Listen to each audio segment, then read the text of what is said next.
Alpha, beta, and sigma, a few terms, or psychological behavior classifications rather, that are being thrown around extensively at present, and no matter where you look, you're bound to see online content related to them. Like any term, classification, or phrase that acquires mainstream popularity, it's imperative that we ask the following questions. Are these terms being interpreted in their generally correct sense, or are they being severely misconstrued to serve an agenda? Furthermore, even if these terms are correctly interpreted and aren't being utilized for an agenda, are they actually important? Or are they nothing more than buzzwords that are unworthy of serious consideration? In today's video, I examine the alpha, beta, and sigma classifications by ultimately considering their merits. I'll perform this objective first by defining each classification along with their, generally, agreed upon principal characteristics. Secondly, I'll provide in-depth commentary on each classification through the utilization of a pro versus con approach, considering practical implications along with personal reservations. Lastly, I'll conclude with final thoughts and more holistic takeaways that extend beyond individual categories. For the sake of today's discussion, I'll primarily focus on the classifications being applied to men, but I acknowledge that they're applicable to women as well. To begin, what is the general interpretation or definition of alpha, beta, and sigma? In other words, what makes each term distinct in terms of behavior or psychological attributes? Commencing with the alpha classification, the alpha male is defined by Cambridge Dictionary as, quote, the most successful and powerful male in any group, a strong and successful man who likes to be in charge of others, end quote. While this definition is generally sufficient, another source provides additional clarity. It defines an alpha male as, quote, a man who is highly intelligent, confident, and successful. Alpha males are generally considered great leaders and prefer to be in positions of power. Common traits alpha males possess include being in a position of power, being comfortable with high levels of responsibility, being the most powerful, impressive, or successful person in the room, ability to draw people to them, and have high levels of influence, end quote. This list is by no means exhaustive, but I'm sure you get the idea. Fundamentally, an alpha person is generally successful, powerful, and/or socially dominant, as far as social dominance hierarchies are concerned.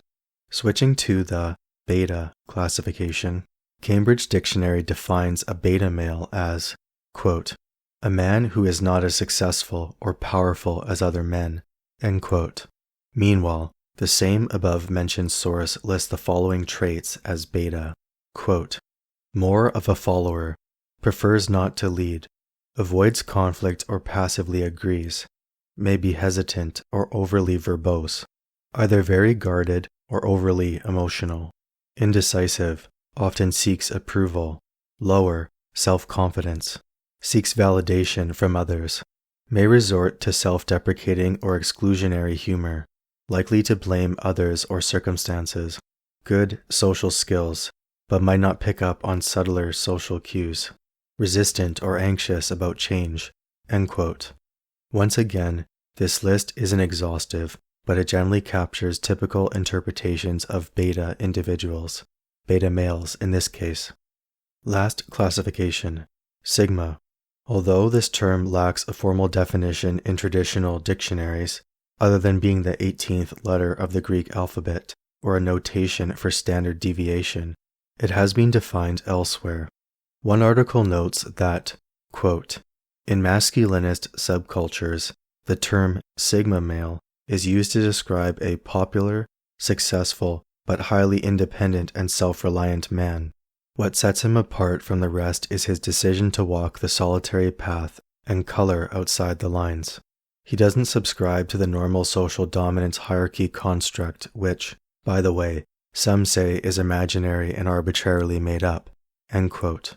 The same article assigns some of the following traits to a sigma male, quote, lone wolf, quiet, introverted, rebellious, mysterious, independent, confident, adaptable, knowledgeable, emotionally intelligent, genuine, and trendsetter."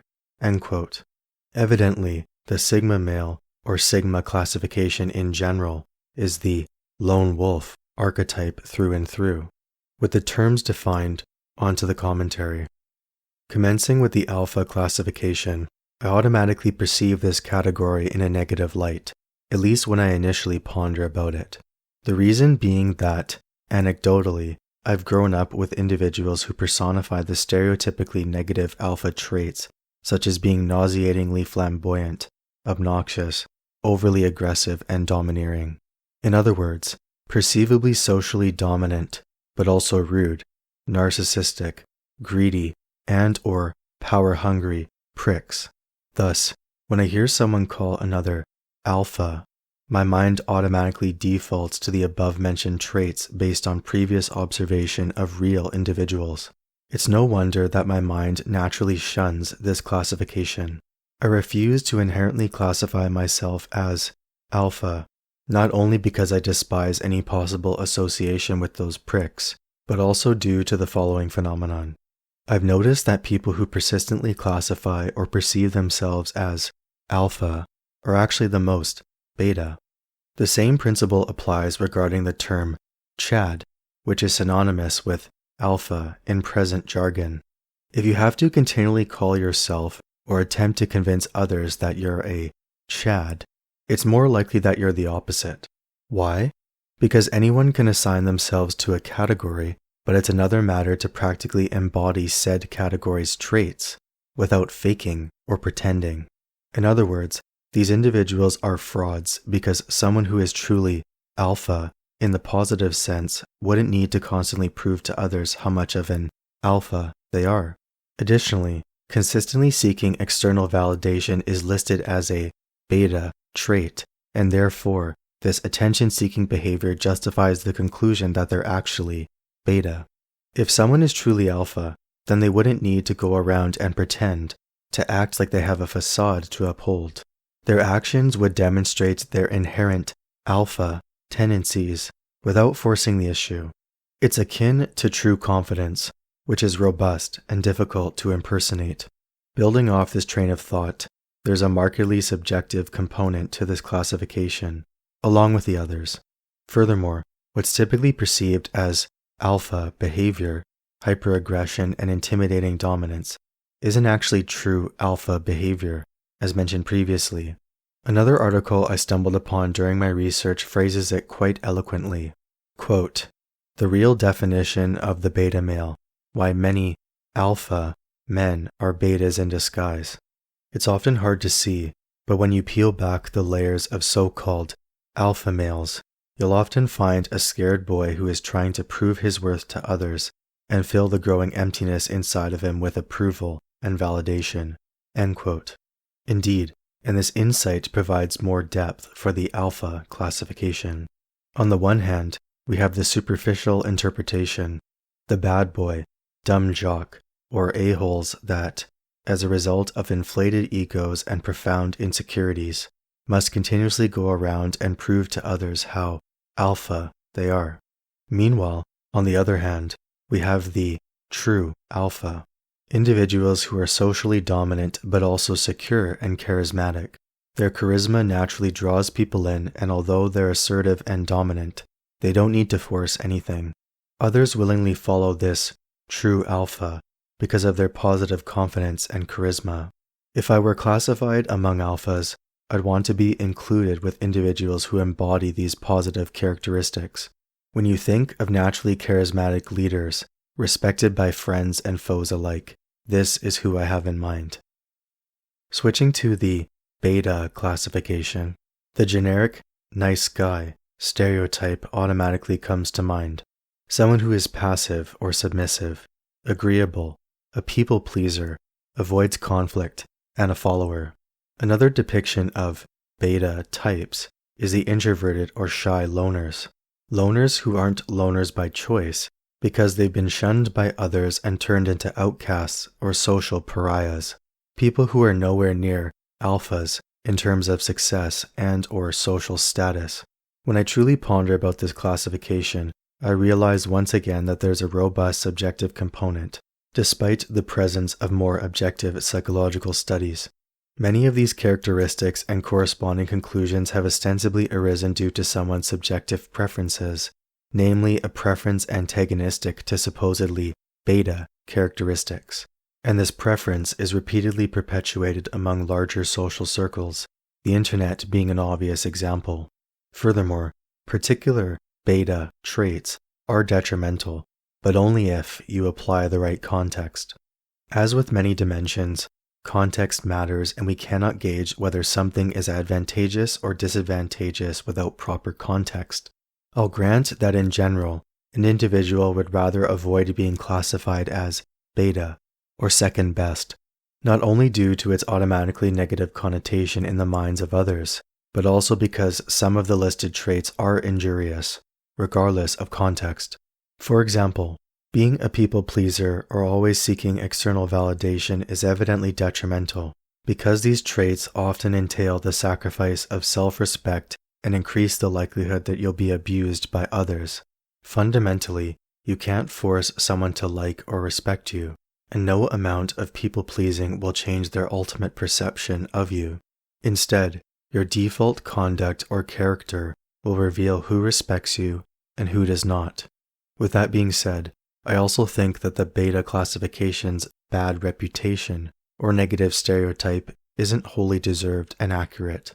Some beta characteristics are actually immensely beneficial and necessary given the right context.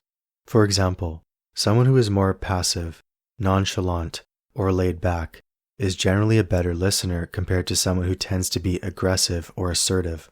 Being a good listener is undoubtedly beneficial and necessary to maintain robust interpersonal relationships. Another beta trait that's beneficial in the right context, being a follower. This trait is advantageous and necessary when an endeavor won't be successful unless followers carry out directives from a leader or boss. At the workplace, for example, the boss provides guidance through directives, steering the ship and charting a course. Meanwhile, the employees are followers because they execute the boss's directives, keep the ship running and afloat. The point, beta types and/or characteristics are certainly required in the workplace and other settings. Furthermore, nothing would get done if everyone were an alpha type, because there'd be no shortage of fighting over who should lead. A boss is nothing without his employees, similar to a general without soldiers. Their titles mean nothing unless they have followers who will carry out their orders. The last classification I'll comment on individually is the sigma, the loner by choice, the lone wolf, or the James Bond and John Wick archetype, a self-reliant individual who actively prefers solitude and doesn't mind going against the grain. The sigma classification is certainly trending at present, and I'm not exactly certain regarding the catalyst behind its rise in popularity. I surmise that the focus on sigma characteristics largely stems from dating and self-improvement advice, along with a related and notably subjective perception that dating has become incredibly arduous at present. Again, this perception is heavily subjective and a matter of continuous debate, despite apparently observable patterns utilized to justify this conclusion. Anyhow, sigma traits are advantageous from an individualistic and productivity standpoint. Nonconformist, free thinker, independent, self-sufficient, and not afraid of what other people think. It's understandable why these characteristics are attracting so much attention. To stand firm in your purpose, you must be willing to persist despite opposition. Naturally, this implies becoming resistant to destructive criticism and overcoming doubt when obstacles impede your progress. The sigma does just that, since he is strong on his own and firm in his values, purpose, and goals. He knows exactly who he is, what he stands for, and what he desires. Despite these positive characteristics, the overlooked aspect is that there's a limit to how far one should attempt to become sigma, if they aren't sigma already. Context matters. Surprise, surprise. The sigma's extreme independence can lead to his downfall, especially when he bites off more than he can chew. While you must be strong on your own, or be able to effectively manage burdens and responsibilities with little to no assistance, this isn't equivocal to rejecting any assistance and not reaching out when it's required. As we know, there are situations where we need help from others, not only to survive, but to thrive and ultimately achieve our objectives. I suppose you could remark that the true Sigma is someone who's wise enough to ask for help when necessary, but ultimately he's able to effectively function and adapt in the event that no help arrives. To conclude, although these classifications contain some intriguing insights regarding psychological behaviors and traits of distinct individuals, we must remember that they're heavily subjective, despite having some objective grounding in scientific literature. Many conclusions and perceptions involving specific alpha, beta, and sigma traits primarily stems from online conjecture. In other words, opinion. Everyone has an opinion, but this doesn't automatically imply that they're accurate representations of reality. Furthermore, nobody fits entirely into one category because there's overlap among characteristics. Nobody is entirely alpha, beta, or sigma in every situation or circumstance. Fundamentally, the best course of action we can take, regardless of if we're worried about falling into a particular category, is to first not concern ourselves excessively with the opinions of others. Why? Because their opinions of us are frequently based on limited information or observation, rumors, and/or outright falsehoods. Second, we must tailor our character so we can maximize strengths and minimize weaknesses. For example, you may possess more beta characteristics, but if you harness those traits to achieve your objectives, then the label loses its meaning and injurious connotation. Just as someone who is more alpha does with his propensity for social dominance, he maximizes his strengths and minimizes his weaknesses. However, realize also that this practice is a double-edged sword. Supposed alpha behaviors can facilitate one's downfall and cause others to conclude that you're actually beta in disguise, as noted in a referenced article.